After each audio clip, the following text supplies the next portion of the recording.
دوستو السلام علیکم۔ اگر میں آپ لوگوں سے سوال کروں کہ نیو یارک اسٹیٹ کا دارالحکومت کیا ہے تو شاید کچھ لوگ مجھے یہ کہیں کہ نیو یارک سٹی ہے، کیونکہ سب سے بڑا شہر ہے نیو یارک اسٹیٹ کا، لیکن ایسی بات نہیں ہے۔ نیو یارک اسٹیٹ کا جو دارالحکومت ہے وہ البنی ہے۔ البنی تقریباً نیو یارک سٹی سے 200 کچھ کلومیٹر کے فاصلے پہ ہے اور بہت پرانا شہر ہے۔ ڈچ لوگ جب وہاں گئے تھے تو انہوں نے وہاں یہ بنایا تھا، تو یہ دارالحکومت ہے نیو یارک اسٹیٹ کا۔ اور نیو یارک اسٹیٹ کے جو گورنر ہیں وہ اینڈریو کومو صاحب ہیں۔ ان کے والد محترم بھی گورنر تھے، میریو کومو، وہ بھی بڑے زبردست انسان تھے، بڑے زبردست خطیب تھے۔ خطیب سے مراد میری یہ ہے کہ تقریر بڑی زبردست کرتے تھے۔ تو بڑی خوشی کی بات ہے کہ نیو یارک اسٹیٹ کی جو لیجسلیٹو اسمبلی ہے دوستو، اس نے ایک قرارداد پاس کی ہے 3 فروری کو، اور گورنر کومو سے یہ کہا ہے کہ وہ 5 فروری کو کشمیر امریکن ڈے ڈکلیئر کرے نیو یارک اسٹیٹ میں۔ تو یہ میں اس پہ تو پہلے تو مبارکباد دیتا ہوں جو نیو یارک اسٹیٹ کی لیجسلیٹو اسمبلی، اور پھر خاص طور پہ وہاں جو ہماری کونسل جنرل ہیں عائشہ علی، انہوں نے میرے ساتھ کام بھی کیا بھارت میں، وہاں میرے ساتھ کونسلر تھیں نیو دہلی میں، تو وہ کونسل جنرل ہیں آج کل، تو ان کو بھی مبارکباد دیتا ہوں۔ اور خاص اور پھر جو ہماری وہاں کمیونٹی ہے پاکستانی کشمیری، مجھے یاد پڑتا ہے کہ البنی میں ایک زمانے میں ایک صاحب ہوا کرتے تھے مبارک صاحب، کیونکہ میں نے خود بھی نیو یارک میں کام کیا ہوا ہے، تو اب مجھے نہیں معلوم کہ وہاں البنی میں ابھی تک وہ وہاں پہ ہیں کہ نہیں، عائشہ بتا سکیں گی، لیکن بڑی خوشی کی بات ہے کہ یہ کام ہوا اور یہ ریزولوشن بڑی زبردست وقت پہ آئی، اور ہم امید کرتے ہیں کہ اب گورنر کومو جو ہیں ہر سال یہ اعلان ایک کم از کم ایک آرڈر پاس کریں گے جس کے تحت پورے نیو یارک اسٹیٹ میں 5 فروری کو کشمیر امریکن ڈے کے طور پہ منایا جائے۔ تو اس سے بات ناظرین اور اس ثابت ہوتی ہے کہ اگر ہمارے جو سفارت خانے باہر ہیں یا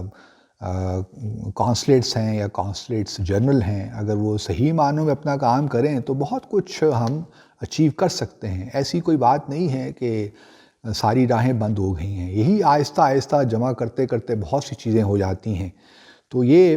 میں خاص طور پہ اس لیے ذکر کر رہا ہوں کہ اکثر لوگ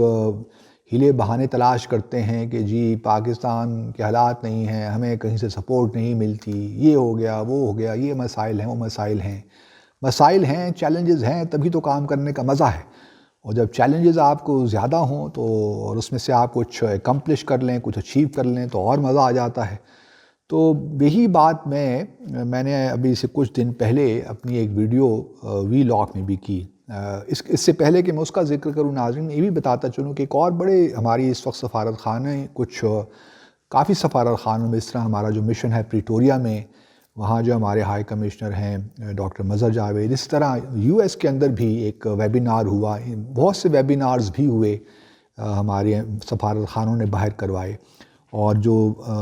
یو ایس میں ہوا اس میں 2 یو ایس سینیٹرز بھی تھے، تو یہ بھی دیکھ کر بہت خوشی ہوئی کہ اگر ہم تھوڑی بہت محنت کریں تو ریزلٹس بھی نکل آتے ہیں۔ اور مطلب یہی ہے کہ کام کام اور بس کام، جس طرح قائد اعظم محمد علی جناح رحمۃ اللہ علیہ نے فرمایا، تو صرف اگر ہم لگن سے کام کریں، کمٹمنٹ کے ساتھ کام کریں تو کوئی وجہ نہیں ہے کہ ہم نتائج اخذ نہ کر سکیں۔ تو میں چونکہ اس سے پہلے بھی میں نے ایک ویڈیو کی اور اس میں میں نے تجویز پیش کی کہ بھئی جو اگلا سفیر اگر وزیر اعظم کو واشنگٹن ڈی سی کے لیے فارن آفس سے نہیں ملتا تو کوئی حرج نہیں ہے، باہر سے کوئی ایسا آفیسر لے لیں یا کوئی شخص لے لیں جو کہ وہاں پہ پاکستان کو صحیح معنوں میں ریپریزنٹ کر سکے۔ اس میں کچھ میرے کلیگز جو سینئر کلیگز ہیں ریٹائرڈ میری طرح، کچھ نے مجھے کہا کہ بھئی تم ایسی بات کیوں کرتے ہو، یہ تو فارن آفس کا معاملہ ہے، فارن آفس کے ہی، فارن سروس کے ہی لوگ جانے چاہیے۔ دیکھیے میں تو چاہتا ہوں کہ فارن سروس کے لوگ ہی جانے چاہیے، لیکن مجھے اگر کوئی صحیح بندہ ہے، میں نہیں جانتا اگر واقعی کوئی ایسا شخص ہے جس میں اسپارک ہے، جو کہ جس کا کوئی ویژن ہے، جو انٹلیکچولی ساؤنڈ ہے، جو ایکسٹروورٹ ہے، باہر گھوم پھر سکتا ہے، پاکستان کی جو پوزیشنز ہیں ان کو آرٹیکولیٹ کر سکتا ہے اور پاکستان کے لیے ڈیلیور کر سکتا ہے، تو ہمیں کیا اعتراض ہے؟ ہمیں تو بلکہ خوشی ہوگی. لیکن مجھے لگتا ہے کہ ایسی صورتحال ہے نہیں. ناظرین یہی بتاتا چلوں کہ جب ہم نے فارن سروس جوائن کی تھی تو اس وقت کہ دیکھیے جو ایڈیشنل فارن سیکرٹریز تھے، میں کچھ نام اگر آپ کو گنواؤں، اس زمانے میں نیاز نائک مرحوم صاحب ہمارے فارن سیکرٹری ہوا کرتے تھے. اور جو ایڈیشنل سیکرٹریز کی لائن تھی وہ دیکھیے ذرا، اس میں کون کون لوگ شامل تھے. ان میں عبدالستار صاحب جو کہ پھر وزیر خارجہ بھی رہے، اسی طرح ڈاکٹر ہمایوں خان، شہریار خان، نجم الدین شیخ صاحب، بیگم خورشید حیدر، یہ وہ لوگ تھے جو ہمارے ایڈیشنل فارن سیکرٹریز تھے. اور ہم نے جب جوائن کی تو ہمیں ہر ایک پروبیشنر کو، ہر آفیسر کو انہوں نے آفس میں بلا کر کلیکٹیولی ایک ایک بندے کو الگ الگ انٹرویو کرتے تھے، اور تاکہ اس کے لیے جو کریئر پلاننگ ہے وہ کس طرح ہو. تو اب یہ باتیں نظر نہیں آتی. پھر اس کے بعد ہم نے اور بھی بہت سے لوگ جن سے ہم نے انسپریشن لی اپنے فارن سروس میں، اس میں بہت سے لوگ ہیں جو اس وقت ڈائریکٹر جنرل ہوا کرتے تھے. مثال کے طور پر انعام الحق صاحب ہیں جو بعد وہ بھی وزیر خارجہ بنے، اس کا شمشاد احمد خان صاحب، ریاض احمد خان صاحب جن کے ساتھ میں نے بھی کام کیا ہے. تو یہ بہت سے لوگ ہیں جن کو ہم مینشن کر سکتے ہیں. لیکن اب اگر آپ مجھ سے پوچھئے کہ اس وقت فارن آفس میں کون ایڈیشنل سیکرٹریز ہیں، تو آپ یقین جانیے میں ایک کے علاوہ یا دو کے علاوہ اور نام مجھے نہیں معلوم ہوں گے. تو بلکہ یہ بھی بہت ہی کم لوگوں کو معلوم ہو کہ ہمارے فارن سیکرٹری کون ہیں. تو بڑے مسائل ہو گئے ہیں جمع. تو میں جو صرف کہنا چاہتا تھا کہ فارن سروس، فارن آفس سے میرا اپنی چونکہ ایک 35 سال کی ایسوسیشن ہے، تو میں کبھی بھی یہ نہیں چاہوں گا کہ فارن آفس جو ہے وہ کسی طور بھی اس کو میں ڈاؤن گریڈ کروں یا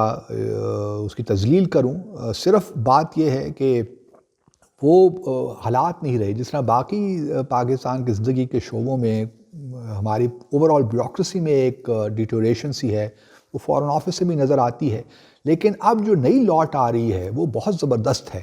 اور میری تو فارن آفس سے یہی جو اس وقت لیڈرز ہیں ان سے ریکویسٹ یہی ہے کہ ان کی ٹریننگ پہ توجہ دیں. معاملہ کچھ یوں ہوتا ہے ناظرین کہ فارن سروس اکیڈمی ہماری اسلام آباد میں ہے، جہاں پہ تقریباً 1 سال کی ٹریننگ ہوتی ہے. وہاں پہ جو ٹرینر ہوتا ہے یا جو ڈائریکٹر جنرل بناتے ہیں فارن سروس اکیڈمی کا، وہ میں دیکھتا ہوں کہ پچھلے کئی سالوں سے یہ ہو رہا ہے کہ جو شخص ناپسندیدہ ہے یا اس کی کوئی ایسی خاص ریپوٹیشن نہیں ہے، کچھ لوگوں کے علاوہ، سب اس میں شامل نہیں ہیں، لیکن زیادہ تر ان کو لگا دیتے ہیں جی کہ آپ چلے جائیے اکیڈمی، وہاں پہ ٹرین کیجیے. حالانکہ بیسٹ آف بیسٹ کو ڈائریکٹر جنرل ہونا چاہیے ٹریننگ انسٹیٹیوٹ کا، تبھی آپ جو نئے ینگ آفیسرز آ رہے ہیں آپ ان کو صحیح معنوں میں ٹرین کر سکیں گے. تو میں تو صرف یہی چاہتا ہوں کہ ہماری فارن سروس جو ہے وہ ایک اپنے جو چیلنجز ہیں پاکستان کے، اکنامک چیلنجز ہیں، سیکیورٹی کے چیلنجز ہیں، ان میں ایک صحیح معنوں میں بحیثیت ایک ادارہ ایک ایسا زبردست کام کرے تاکہ ہم بھی پرائیڈ لے سکیں. پرائیڈ تو ہم بھی ابھی بھی لیتے ہیں، لیکن پھر ہمیں زیادہ فخر کے ساتھ یہ کہنا ہم کہہ سکیں گے کہ بھئی واہ واہ. جس طرح دیکھیے نیو یارک ہماری کانسلیٹ جنرل نے کام دکھایا تو ہم اپریشیٹ کرتے ہیں. سو جو چیزیں اپریشیٹ ہم کرنا چاہتے ہیں اور ہمیں کرنی چاہیے وہ تو ہم کریں گے، لیکن جہاں تنقید کا پہلو نکلتا ہے وہ ہم تنقید بھی کریں گے، تاکہ وہ جو ہے نا ایک کمپلیسنٹ نہ ہو جائے ہم کہ بس سب اچھا ہے. سب اچھا نہیں ہے، بہت سی چیزیں ٹھیک کرنے کی گنجائش ہے، بلکہ ضرورت ہے. تو میں یہی استدعا کرتا ہوں کہ جو لوگ یہ چاہتے ہیں کہ بس ہر چیز کی تعریف ہی کرنی چاہیے اور جو ایسے کام ہو رہے ہیں جو ٹھیک نہیں ہیں ان کو صرف نظر کر دینا چاہیے، یہ بھی مناسب بات نہیں ہے. یہ بات اپنی جگہ بالکل درست ہے ناظرین کہ اس وقت ہمیں واشنگٹن ڈی سی میں جب ہمارے جو انکمبنٹ سفیر ہیں ان کی مدت پوری ہو جائے گی وہاں پہ، تو اس کے بعد ایک ایسا بندہ چاہیے جو کہ واقعی ڈیلیور کر سکے. اور پاکستان US کیونکہ دنیا کے حالات اب آگے بدلنے والے ہیں، تو اب دیکھنا یہی ہے کہ بات کس طرف جاتی ہے، کیونکہ چیلنجز بہت ہیں اور امریکہ ایک امپورٹنٹ ملک ہے. اور جس طرح بائیڈن نے کہا ہے کہ امریکہ US از بیک، ڈپلومیسی از بیک، یہ ان کے الفاظ ہیں. تو ہمیں اس سے فائدہ اٹھانا چاہیے. گو کہ پاکستان یو ایس کے تعلقات میں کوئی آسان کام نہیں ہے ان کو ایک سطح پہ لے کر آنا، لیکن کوئی بات نہیں، یہی چیلنجز ہیں، اسی سے ہمیں نکل کر پاکستان امریکہ کے تعلقات کو بہتر کرنا ہے، اور میں امید کرتا ہوں کہ ہماری بات کو کوئی نہ کوئی کسی نہ کسی جگہ سنوائی ہو جائے گی۔ آپ سب کا بہت بہت شکریہ۔